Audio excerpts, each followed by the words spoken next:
Ahojte, dnes sa nám podarilo zorganizovať jednu skvelú akciu, kedy sme zase raz pomohli prírode a podarilo sa nám s dobrovoľníkmi vyčistiť skládku pri štvoľni Ruseger. Vlastne bola to iniciatíva Chaty Magurka, ale veľmi pekne by som chcel poďakovať všetkým dobrovoľníkom, ktorí sa zúčastnili. Ďalej chlapom z projektu Zaži Magurku a Zaži Fatru, ktorí boli vlastne spoluautor tejto myšlienky a veľmi nás podporili a pomohli nám v tom. No a samozrejme aj obci Partizánska Ľupča, ktorá nám pomôže s likvidáciou tohto odpadu.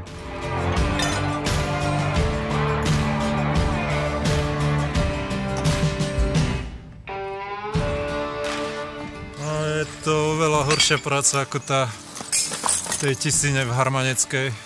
Veľa drobného odpadu zakliesnený pod papeky, konáre.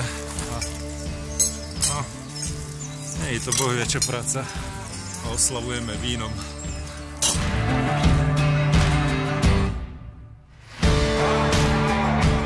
Stručne popolúška zbiera sklo.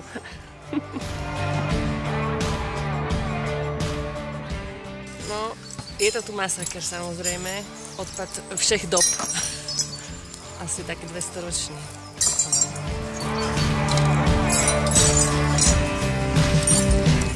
A tak.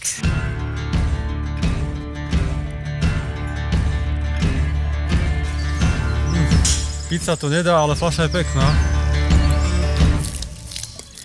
Uvidíme, čo sa nám dneska podarí vyčistiť.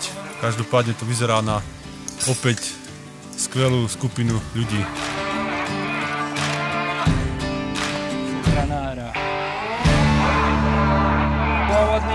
Zle sa to zberá, no. Tie drobné črepiny, zubné kefky, lyžičky a hlavne to sklo. No, o tom sa mi bude snívať.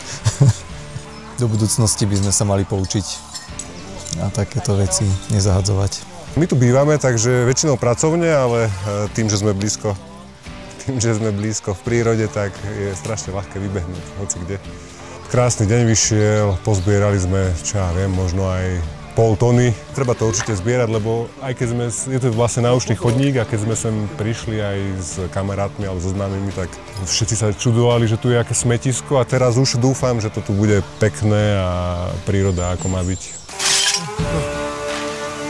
Krásnych 18 vriec skleneného, kovového a zmiešaného odpadu.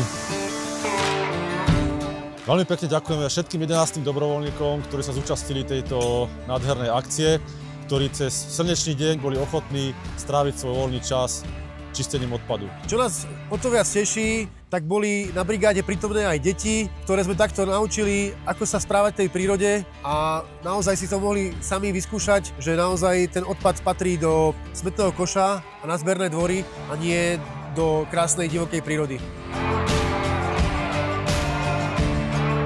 Budeme veľmi radi, keď prídete na Magurku. Uvidíme sa aj osobne, prípadne sa z nás stanú priatelia. Pomôžeme spoločne prírode, alebo si vyberiete jednu z našich mnohých aktivít, ktoré ponúkame v rámci ochrany prírody.